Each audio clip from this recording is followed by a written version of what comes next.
Hello students, আমি Moumita ma'am. আশা করি তোমরা সকলে খুব ভালো আছো। Welcome back to our channel. Students, আজকে আমি তোমাদের থার্ড সেমিস্টারের মেজর ইংলিশ থেকে পেপার 3-র ফার্স্ট যে টপিকটা আছে ইউনিট 1 থেকে ইন্ডিয়ান এপিক ট্র্যাডিশন এবং এর থিমস আর কনভেনশন, তো সেখান থেকে আমি তোমাদের আজকে ইন্ডিয়ান এপিকের যে বিভিন্ন থিমগুলো রয়েছে তার উপরে আজকে ক্লাসটা নেব।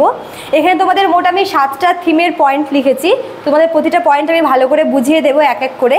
তো ক্লাসটি শুরু করার আগে বলে রাখি যে আমাদের অনলাইন ক্লাস কিন্তু শুরু হয়ে গেছে গতকালকে থেকে। যারা তোমরা আমাদের কাছে অনলাইনে পড়তে চাইছো তারা আমাদের অফিসিয়াল নাম্বারে যোগাযোগ করতে পারো।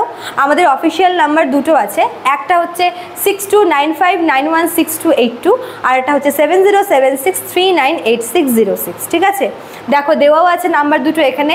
তোমাদের অ্যাডমিশন সংক্রান্ত, কোর্স ফি, ডিউরেশন সংক্রান্ত যে কোনো তোমাদের কোয়ারি থাকলে কিন্তু তোমরা আমাদের এই দেওয়া হেল্পলাইন নাম্বারে যোগাযোগ করতে পারো। ঠিক আছে, আর একটা কথা সেটা হচ্ছে তোমাদের যেহেতু আমরা বলেছিলাম যে আমরা ক্লাস একদম অগাস্টের শুরু থেকেই নেব এবং নোটসও প্রোভাইড করা শুরু করব, সেহেতু কিন্তু আমরা ক্লাস নেওয়া শুরু করে দিয়েছি একদম 1 তারিখ থেকে এবং নোটসও কিন্তু প্রোভাইড করা শুরু হয়ে গেছে। কাজেই বলছি, যারা তোমরা পড়তে চাইছো, অ্যাডমিশন নিতে চাইছো, তারা দেরি না করে ঝটপট আমাদের দেওয়া হেল্পলাইন নাম্বারে যোগাযোগ করে আমাদের সঙ্গে যুক্ত হয়ে যাও। ঠিক আছে, চলো দেরি না করে শুরু করে দিই আজকের টপিকটি।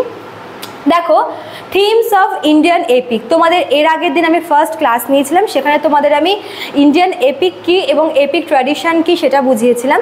তো আজকের ক্লাসে আমি তোমাদের ইন্ডিয়ান এপিক ট্র্যাডিশনের বিভিন্ন থিমগুলো নিয়ে আলোচনা করব। ঠিক আছে, এবার দেখো এখানে যে থিমগুলো আমি লিখেছি সেগুলো বেসিক্যালি ইন্ডিয়ান যে এপিক রয়েছে, যে দুটো প্রমিনেন্ট এপিক রয়েছে রামায়ণ আর মহাভারত, এই দুটোর থেকেই কিন্তু, এই দুটোর রেফারেন্সে কিন্তু আমি থিমগুলো করাবো আজকে। ঠিক আছে, তো দেখো ফার্স্টে আছে হচ্ছে 1 নম্বর ধর্মা, থিম অফ ধর্মা। দেখো আমরা রামায়ণ বলো আর মহাভারত বলো, এই দুটো এপিকেই কিন্তু ধর্মটাকে কিন্তু খুব বেশি করে হাইলাইট করা হয়েছে। যেরকম যদি আমরা রামায়ণে দেখি, দশরথ তার দেওয়া প্রতিজ্ঞা ধর্ম পালন করার জন্য তার ছেলেকে এক্সাইলে পাঠায়, আবার রাম তার বাবাকে দেওয়া কথা রাখার জন্য, সেই কর্তব্য ধর্ম পালন করার জন্য সে এক্সাইলে চলে যায়। সীতাও তার হাজব্যান্ডের সাথে চলে যায়। এভাবে আমরা দেখি যে রামায়ণে কিন্তু প্রতিটা ক্যারেক্টারই যে মানে যার যেটা ধর্ম সে কিন্তু ঠিক করে পালন করেছে। ঠিক আছে, ধর্ম কিন্তু এই এপিকের একটা সেন্ট্রাল থিম। আবার যদি আমরা মহাভারতে দেখি, সেখানে আমরা যে ধর্মরাজ রয়েছে যুধিষ্ঠির, তাকেও কিন্তু আমরা ধর্মকে খুব বেশি করে পালন করতে দেখি। ঠিক আছে, এবং সেই ধর্মের জন্যই কিন্তু সে একের পর এক হওয়া সব অন্যায়কে সহ্য করে যায়। তো থিম অফ ধর্মা এই দুটা এপিকের ক্ষেত্রেই কিন্তু খুব বেশি প্রযোজ্য এবং এই দুটো এপিকের একদম সেন্ট্রাল থিম হচ্ছে আমরা ধর্মাকেই বলবো। ঠিক আছে, নেক্সট দেখো 2 নম্বর আছে হচ্ছে গুড ভার্সেস ইভিল। এই যে দুটো এপিকের কথা বললাম, রামায়ণ আর মহাভারত, এই দুটো এপিকেরই আমরা দেখব যে এই দুটো এপিকের যে ঘটনাটা আছে একটা স্ট্রাগল দেখাচ্ছে। ঠিক আছে, একদিকে আছে গুড ফোর্স, একদিকে আছে হচ্ছে ইভিল ফোর্স, একদিকে ভালো শক্তি, অন্যদিকে খারাপ শক্তি। যেরকম রামায়ণে আমরা দেখি যে রাম হচ্ছে ভালো শক্তির প্রতীক আর রামায়ণ হচ্ছে খারাপ শক্তির প্রতীক। আবার মহাভারতে আমরা দেখি যে পাণ্ডব আর কৌরবদের মধ্যে যে কুরুক্ষেত্রের যুদ্ধ লাগে, সেখানে পাণ্ডবরা হচ্ছে ভালো শক্তির প্রতীক এবং কৌরবরা হচ্ছে খারাপ শক্তির প্রতীক। তো এই যে দুটা অপোজিট বাট ইকুয়াল ফোর্সের মধ্যে যে একটা স্ট্রাগল, সেটা কিন্তু এই দুটা এপিকেরই একটা ইম্পর্টেন্ট থিম। ঠিক আছে, এই যে দুটো ফোর্সের কথা বললাম, গুড ফোর্স আর হচ্ছে ইভিল ফোর্স, এই দুটো ফোর্স একে অপরের অপোজিশন মানে থাকলেও, অপোজিট থাকলেও কিন্তু এদের যে পাওয়ারটা সেটা কিন্তু ইকুয়াল। যেমন রাম এবং রাবণ, এরা কেউই কিন্তু কম ছিল না বীরত্বের দিক থেকে। ঠিক আছে, খালি এদের যে ফোর্স সেটা অপোজিট ছিল। আবার কৌরব আর পাণ্ডবদের মধ্যে দেখো, পাণ্ডবদের তো 5 জনই ছিল হচ্ছে একদম মানে একদম ভীম, অর্জুন, এরা ছিল হচ্ছে সেরার সেরা। অন্যদিকে কৌরবদের মধ্যে হচ্ছে কর্ণ ছিল। তো আমরা দেখব যে যেই দুটো শক্তির মধ্যে যুদ্ধটা হচ্ছে, স্ট্রাগলটা হচ্ছে, দুটা অপোজিট শক্তি হলেও কিন্তু এদের যে ক্ষমতা সেটা কিন্তু ইকুয়াল। এরা দুটা ফোর্সই কি ইকুয়াল সিগনিফিকেন্ট। তো এই যে struggle between two different forces, এটা হচ্ছে ইম্পর্টেন্ট থিম তোমাদের এই এপিকের। ঠিক আছে, নেক্সট দেখো 3 নম্বর কি বলেছে, হিরোইজম। দেখো হিরোইজম জিনিসটাকে কিন্তু এই দুটো এপিকের মধ্যে আমরা খুব ভালো করেই দেখি। এই দুটো এপিকের যে প্রোটাগনিস্টরা আছে, মানে যে সেন্ট্রাল ক্যারেক্টারে আছে, মনে করো যে রামায়ণের রাম, তার এমন কিছু কাজ আছে, এমন কিছু সে করেছে যেই কাজগুলো তাকে হচ্ছে হিরো করে তুলেছে, ঠিক আছে। মানে হিরোইজম বলতে এখানে আমরা দেখব যে দেখো এদিকে রামায়ণের রাম বলো বা মহাভারতের অর্জুন বলো, এরা দুজনেই কিন্তু এদের মধ্যে কি এরা ব্রেভ ছিল, তাই না? এরা হচ্ছে মানে সাহসী, এদের বুদ্ধিমত্তা মানে প্রমাণ আমরা পাই, এছাড়াও এরা শক্তিশালীও ছিল, ঠিক আছে। এবার একটা মানে এই হিরোইজম বলতে তো হচ্ছে এই তিনটারই মিশ্রণ, তাই না? যেখানে থাকবে মানুষের বুদ্ধি থাকবে, সাহস থাকবে, তাই না, এবং সে সঙ্গে তার ফিজিক্যাল পাওয়ারও থাকবে। তো এই তিনটা জিনিসই কী করে একজনকে হিরো করে তোলে। তো এই তিনটা জিনিসের যে মিক্সচারটা সেটা কিন্তু আমরা এই দুটা এপিকের যে হিরোরা আছে মানে রামায়ণের রামের ক্ষেত্রে বলো বা মহাভারতের অর্জুনের ক্ষেত্রে বলো, দুজনের ক্ষেত্রেই কিন্তু সমানভাবে একদম যায়, ঠিক আছে। কাজেই এরা দুজন হচ্ছে মানে এই যে হিরোইজম মানে ওরা এমন কিছু করেছে যার জন্য মানে তাদেরকে হিরো বলা হয়েছে গল্পের, ঠিক আছে। তো হিরোইজমও একটা হচ্ছে ইম্পর্টেন্ট থিম। নেক্সট দেখো কে 4 নম্বরে হচ্ছে লয়ালটি। লয়ালটিও কিন্তু একটা খুব ইম্পর্টেন্ট থিম এপিকের ক্ষেত্রে। ফার্স্টে দেখো যদি আমরা রামায়ণে দেখি, রামায়ণের ক্ষেত্রে মনে করি যে লক্ষণের তো কোনো প্রয়োজন ছিল না ওর ভাইয়ের সঙ্গে যাওয়ার, কিন্তু ও ওর পরিবারের প্রতি বিশেষ করে ওর দাদার প্রতি, ঠিক আছে, এতটাই লয়াল ছিল যে সে তার সুখ শান্তি সব ছেড়ে দিয়ে কি দাদার সঙ্গে চলে যায়। আবার মনে করো যে সীতার কথাই দেখো, সীতা চাইলে থাকতে পারতো, কারণ ওকে তো এক্সাইল দেয়নি, দিয়েছিল ওর হাজব্যান্ডকে, কিন্তু ও ওর হাজব্যান্ডের প্রতি এতটাই লয়াল ছিল যে সে রাজপাট সব ছেড়ে দিয়ে কি চলে যায় ওর হাজব্যান্ডের সাথে বনবাসে, ঠিক আছে।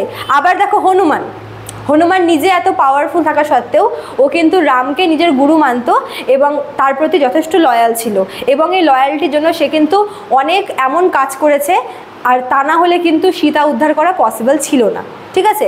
আবার দেখো মহাভারতের ব্যাপারে যদি আমরা দেখি, মহাভারতেও আমরা এই লয়ালটির ব্যাপারটা দেখতে পাই, ঠিক আছে। তো এইভাবে আমরা দেখি যে এই ইন্ডিয়ান যে এপিকগুলোতে কিন্তু লয়ালটির থিমটা খুব বেশি করে দেখানো হয়েছে এবং এগুলো হচ্ছে গল্পটাকে সুন্দর করে কিন্তু ফুটিয়ে তুলেছে, ঠিক আছে। নেক্সট দেখো 5 নাম্বার কি আছে, কর্মা। কর্মা মানে আমরা কি বুঝি, যেটা যেমন কাজ করবে তেমন তার ফল পাবে, ঠিক আছে। তো এই কর্মাটা হচ্ছে এই দুটা এপিকেরই কিন্তু একটা খুব ইম্পর্টেন্ট থিম, ঠিক আছে। যদি আমরা রামায়ণটা দেখি, রামায়ণে কি হচ্ছে মনে করো যে কি হয় যে কর্মা মানে কি ভালো কাজের রেজাল্ট অলওয়েজ ভালো হয়, খারাপ কাজের রেজাল্ট অলওয়েজ খারাপ হয়। যদি আমরা রামায়ণের রামের ক্ষেত্রে দেখি, রাম ভালো কাজ করেছিল ও তার ফলও সে ভালো পেয়েছে, উল্টো দিকে রাবণ খারাপ কাজ করেছিল এবং তার ফল সে হাতে নাতে খারাপভাবেই পেয়েছে। আবার যদি আমরা মহাভারতটা দেখি, মহাভারতে পাণ্ডবরা সত্যের পথে ছিল, তারা মানে সৎ পথে ছিল বলে কি তারা রেজাল্টটা ভালো পেয়েছে, তারা সঠিক কাজ করেছিল বলে। আর উল্টো দিকে যারা কৌরব ছিল ওরা খারাপ কাজ করেছিল বলে কিন্তু ওদের পরিণতিও খারাপ হয়েছিল। কাজে এই যে কর্মাটা ভালো কাজের ফল ভালো, খারাপ কাজের ফল খারাপ, এটা কিন্তু এই দুটা এপিকে খুব সুন্দর করে ডেসক্রাইব করেছে, ঠিক আছে। নেক্সট দেখো এদিকে 6 নম্বরটা কি বলেছে, ফেট অ্যান্ড ফ্রি উইল, ঠিক আছে। এটা হচ্ছে আমাদের মানে কপালে আছে এক আর চাইছি আরেক, এরকম হয়। মনে করো যদি আমরা এরকম হয় না যে মানে আমাদের ইচ্ছা আছে একটা, আমাদের চাওয়া পাওয়া একটা, কিন্তু আমাদের ডেস্টিনিতে অন্য কিছুই দেওয়া। তো এই জিনিসগুলো কিন্তু এই দুটো এপিকের মধ্যে খুব ভালো করে দেওয়া আছে। যদি আমরা রামের ক্ষেত্রে বলি, রামের মানে ওর এটা লেখাই ছিল যে কি ও মানে একজন ভালো কিং হতে পারে, ঠিক আছে। তো সেটাও হতে পারতো, কিন্তু ওর কপালে ছিল যে না, ওকে রাজ্যপাট ছেড়ে কি যেতে হবে বনবাসে, এক্সাইলে, ঠিক আছে।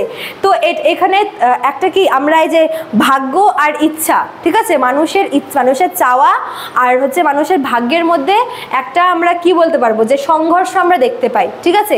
মহাভারতে তাই, মহাভারতেও আমরা দেখি যে ওদেরকে কি করতে হয়েছিল, যে পাণ্ডবদেরকে ওদের বনে গিয়ে থাকতে হয়েছিল, তাই না। তো এটা কিন্তু আসলে হওয়ার ছিল না, এটা হওয়ার কথা ছিল না, বাট এটা হয়েছে, কেননা ওদের এটা ওদের যে ফেট ছিল ওদের, ঠিক আছে, এটা ওদের কপাল ছিল, ভাগ্য ছিল। তো এই ফেট ভার্সেস ফ্রি উইল, যেটা ওদের ভাগ্যে রয়েছে আর যেটা ওদের চাওয়া পাওয়া, এই দুটোর যে আর কি দ্বন্দ্ব, সেটা কিন্তু এই দুটো আইপিকে খুব ভালো করে দেখানো হয়েছে। লাস্ট থিম দেখো কি আছে, স্যাক্রিফাইস, ত্যাগ করা, স্বার্থ ত্যাগ করা, এটাও একটা খুব ইম্পর্টেন্ট একটা জিনিস। স্যাক্রিফাইস মানে যদি মনে করে যে ত্যাগ করা, এখানে যে দুটো এপিক দেখানো হয়েছে, মনে করো রামায়ণের ক্ষেত্রে বলছি, রাম কিন্তু চাইলেই হচ্ছে তার বাবা অন্য কাউকে প্রতিজ্ঞা করেছিল, ঠিক আছে, সে তো চাইলে নাই করতে পারতো, তাই না? কিন্তু এখানে ওর বাবার দেওয়া প্রতিজ্ঞাটাকে রাখার জন্য সে সমস্ত কিছু স্যাক্রিফাইস করে, তার নিজের ভবিষ্যৎ, রাজ্যপাট সমস্ত কিছু ছেড়ে কিন্তু সে চলে যায় ওর বাবার একটা কথাতেই।